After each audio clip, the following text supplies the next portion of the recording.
Well, now that I got them all cutted, now that I have them all cut, not cutted, it sounds terrible. Um, it's that Southern drawl and that, that Clinton High School education, baby. I make up words in here.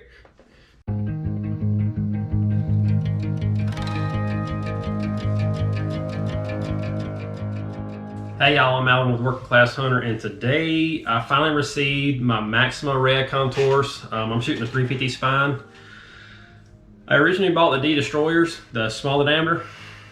I built them up and I put a 100 grain tip up front, and with the weighted insert, I think I was pushing probably right at 600 grains or 550, but I mean it was a little heavy. So I bought these to kind of get back to where I used to shoot the Maximum Reds, but I upgraded to the new Matthews Atlas, and I'm shooting a 31.5 inch draw. Sucks to have long arms sometimes, but yeah. So these arrows come in at 31 3/4 from just shaft end to shaft end. I really don't shoot the bull collars that much. I don't shoot arrows back to back on each other. I don't like to group them like that. I like to aim at different stuff so you don't blow an arrow up. But to each his own. So I already weighed all these, and they're weighing in at right close to 276.1 grains bare shaft, and I'm going to be cutting just a little bit off to get that 31.5 inch of carbon length. I'm not too picky on the, I know the knot's going to add a little bit, and I'm shooting lighted knocks from Nocturnal, so wherever they may be. But yep, so I'm gonna get to cutting these bad boys and start building these things so I can have some new arrows to shoot by the weekend. It's been a hot, rough day. Got home, took a shower, and I've been excited because I got a notification saying they got here, so I've been excited to get these things in because we've been waiting for forever for them to release them. So well, let's get to it.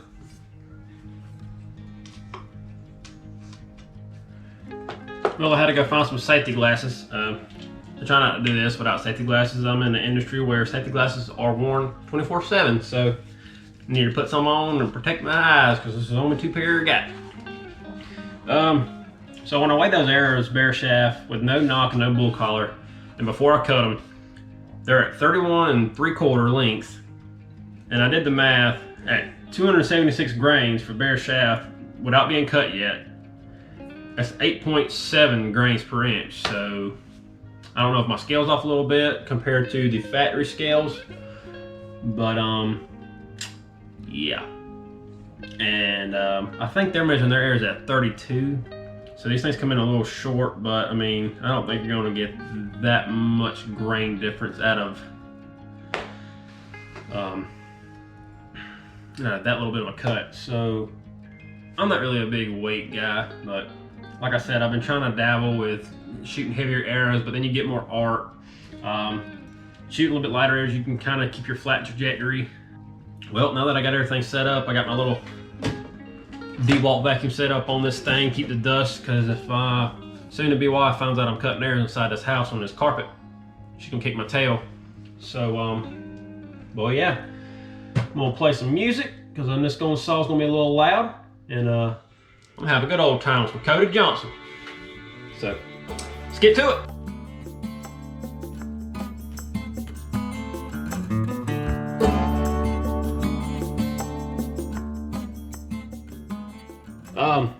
Now I'm done with the saw. This saw does not have a squaring tool on it, which I wish it did. Maybe one day I'll upgrade to the last chance saw, but right now I'll stick with the old wooden table and a big old clamp in my original arrow saw that I bought for like 50 bucks. Can't beat it. Got new blades for it and everything. Got my own little vacuum system. So yeah, can't beat that. So now I'm gonna use this little squaring tool. And the reason why I do this is because some of these saws, I mean, the way I was cutting, I did it pretty fast, but I always like to make sure my stuff's square, because if your insert don't sit in there straight, you're gonna have a crooked looking broadhead or wherever you shoot, fill points. I also like to square the knock side up, because if that thing comes off the string in a weird way, or it's already kicking itself, and it's already got to add more correction to the fletching work. So, well, now I'm gonna square these bad boys up. I'm gonna actually bring that clamp back out, clamp this thing down, because it's so much easier that way instead of me holding it. I guess right after this we'll start wrapping them, and I need to clean them really good, get all the dust and the oils that come from the factory, and after that we'll be Gucci. We'll be fletching these things in no time, and I can't wait to fling an arrow down range, because I'm going to be shooting the Atlas, and I'm going to switch back to my 3-pin sight, because I love having fixed pins for 20, 30, and 40. I hunt a lot of tight quarter spots, and sometimes you just don't have the option to roll that HHA sight like I have. But it all depends on which arrows fly better, shoot better, and penetrate better. So we'll definitely get that when the time is right. Right now, we're gonna build these up and make them meat missiles. Make sure you get a good cleaner in them. I mean, there's a lot of dust that builds up from that saw and that squaring tool. Just make sure you get all that dust out, because once you start wrapping them, you don't want any dust or any insert them. You don't want anything to mess with your bond of your insert or your fletchings or your wraps. Like I said, they do come with a little bit of an oily residue on them, so I would use like fingernail polish remover. Pure acetone's okay. Just be careful when you're on where they did the painting and all that stuff for the design of the camouflage and the maximum red. You can easily wipe that stuff off with pure acetone. Your fingernail polish remover is not as aggressive as pure acetone, even though it's really similar. It's kind of distilled down just a little bit, so it's not so potent. So I guess now I'm time to clean everything up, clean this table off, make sure there's no oil on this table, so when I'm doing all this cleaning, I'm not doing it for nothing, where I just put it right back in the same waste. I use the Q-tips to get the insides cleaned. Some guys take like a rifle cleaning kit and have all that stuff set up. You can actually use those. I think I'm gonna find mine somewhere. It kind of helps bond that insert, kind of scuffs that carbon up just a little bit, and it gives it a kind of a good bonding instead of like a smooth carbon shaft. I use a hot melt for my inserts. You can also use hot glue sticks, which will be a little bit cheaper than this stuff, but I mean, I was already on the website on Lancaster, and I went ahead and just bought me a tube. This lasts forever. So, but yeah, time to clean these bad boys up. That's gonna take a minute, because I'm a perfectionist sometimes. And yeah.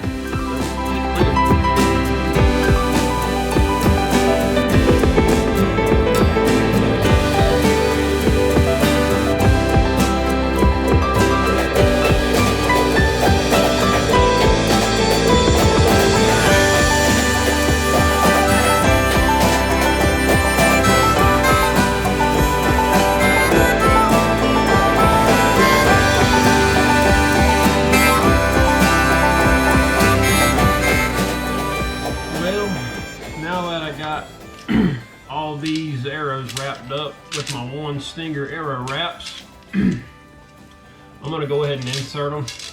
I'm running out of time. It's about time to go cook some dinner, get ready for the regular day tomorrow. And that 6 to 4:30, 10 hours in the hot box. Being a welder sometimes sucks because it's hot in those shops. But first things first, I need to go find a lighter. I've noticed that my butane torch, it gets a little bit too hot, but I'm gonna be lazy and use it anyway and get this bad boy going. So I'm gonna do one little demonstration how I like to do these. I like to heat this bad boy up. I hope you guys like the little jig I made, because I made this at work. It's pretty cool being a welder. Get that thing good and warmed up. Get this hot melt warmed up a little bit. Rub that bad boy on there like so. And what I like to do is get all that extra off, put that back down, heat that up just a little bit more. I don't want to heat it up too much. And then I like to rotate as I put it on the insert.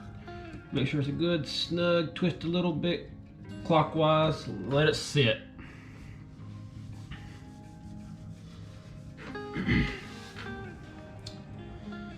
When it's cooled off just enough, I'll unthread this bad boy off of here.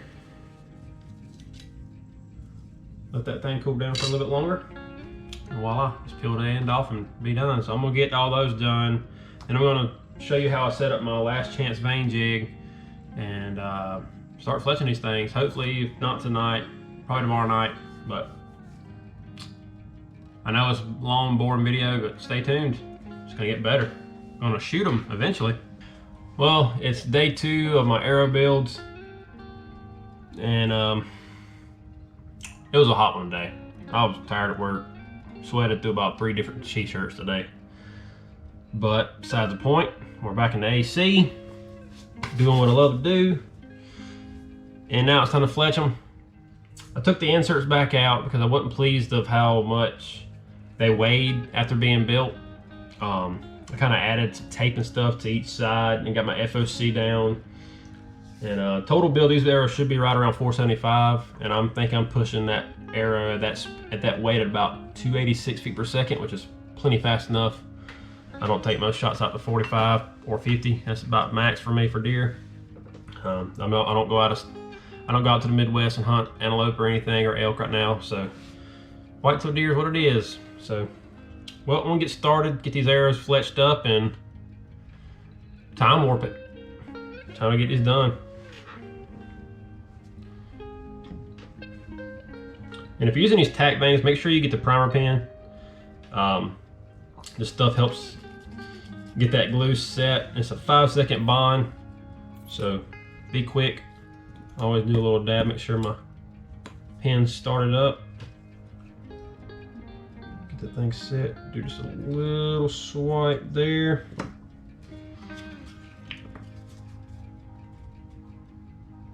Make sure you get that glue transferred all the way through that vein.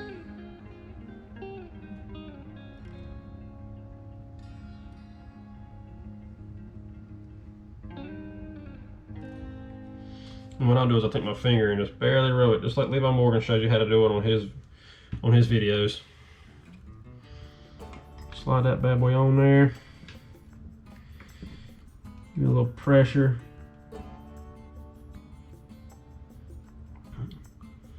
It says 5 seconds, but I usually go just a little over, be on the safe side.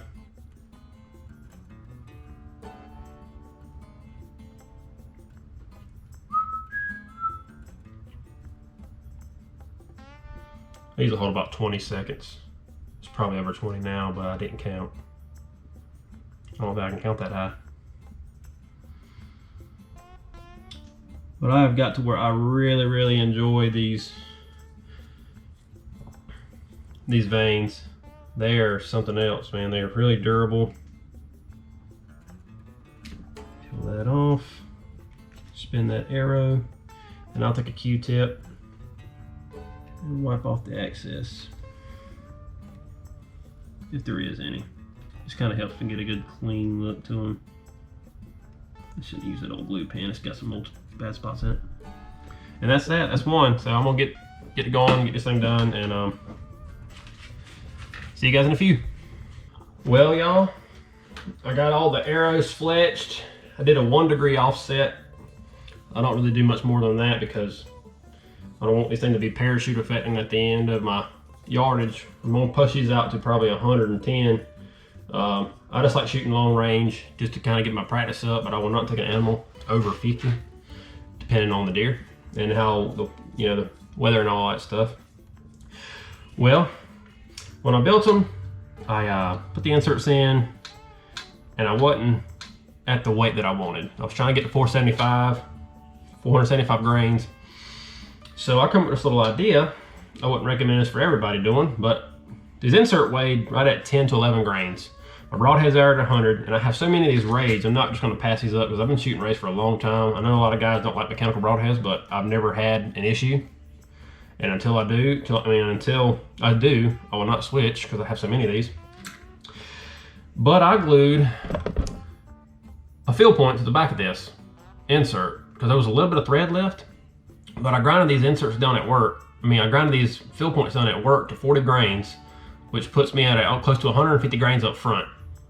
I That's gonna give me about 12% FOC on the front end of these arrows, and they'll be weighing in at 475 grains. And I shot a test arrow through a quantograph machine, or however you pronounce that word, and I'm pushing at 286 feet per second. And I think that's darn fast enough. And with the amount of speed that bow puts off and the weight of this arrow, it's gonna be no issue with anything. So I'm gonna glue all these bad boys in, and Sunday I'll have some free time to sight in my sight, because I'm switching back over to a 3-pin, the HHA 3-pin, and I gotta get sight tape fixed up for it. Right now I'm set in for my single pin with my destroyer arrows that I built. So we'll see which one's gonna fly better and shoot better, and see if it keeps that bow good and quiet, and we'll debate on which arrows I'm gonna use this season. So stay tuned, and I'll see you guys Sunday. This has been a long process, but it's gonna be so much worth it. It's really hot right now anyway, so I'm gonna wait till probably late evening Sunday to shoot this bow and get these arrows sighted in. So be looking forward to it. Well, I finally made it at my dad's. It's Sunday, or I got to be back at work, so I figured I need to take today and get this bow sighted in with the new sight on there to get it matched to these arrows. So I'm gonna sight this bow in, and I'm gonna give you guys an overlook of everything, my setup this year, which arrows I'm actually gonna shoot. So I'm gonna get to it, get this thing sighted in, and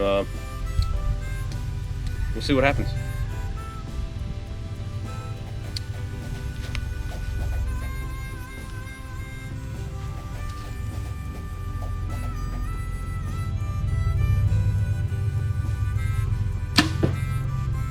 Pretty center.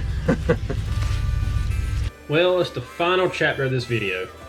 So originally I set up the bow for the D-Destroyers, the SDs.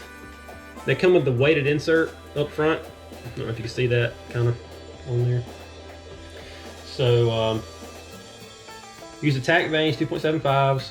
Put a little bit bigger wrap on here, and the nocturnal lighted nocks. This arrow weighed in right at 575, or right at, let me check my notes. So many things to remember. 572 grains this arrow built. And that bow's not a speed bow, but I mean, it did make it super, super quiet. I just wasn't impressed with the performance of the arrows. I mean, I don't think I need all that, but there are some guys that would disagree. I'm shooting white-tailed deer between, you know, right up under the tree to about 55 maybe max, depending on the situation. Just don't see me wanting to shoot a rainbow effect at some of the deer that I shoot at. They're South Carolina, a lot quicker deer, I believe, in my opinion. Not as big as a body. They can get out of an arrow very fast and jump string. So I built the maximum red contours, the 350s, the lighted knock, 100 grain tip up front, and I also added, I shaved down a field point and glued it to the back of the insert to give it just a little bit of extra weight, because it was a little too light for me. But they fly like darts, and they are quick, and they pack a punch at 475 grains built total from the nocturnal all the way to the front. I'm at 475 grains even, and it's shooting 286 feet per second. So I'm not gonna complain about that. So I set the Atlas up for this arrow, and this is the one I'll be shooting this year, guys. It's a long video for some arrow building process, but man, it was fun building them. I love doing this stuff. I love building these arrows and testing them out. I get my wraps from One Stringer. Check these guys out. Great wraps, can customize anything you want. I built both these style wraps myself. Just go check them out, and get you some nocturnals, and get you some Carbon Express arrows, and go shoot, guys, and go have some fun. I'm excited for this deer season. Getting to shoot a new bow, a new arrow set up, and it should be a good season, guys. So y'all stay tuned for a lot of working class hunter videos. I am parched, I need some water. So be looking forward to seeing a lot of our stuff this year, guys.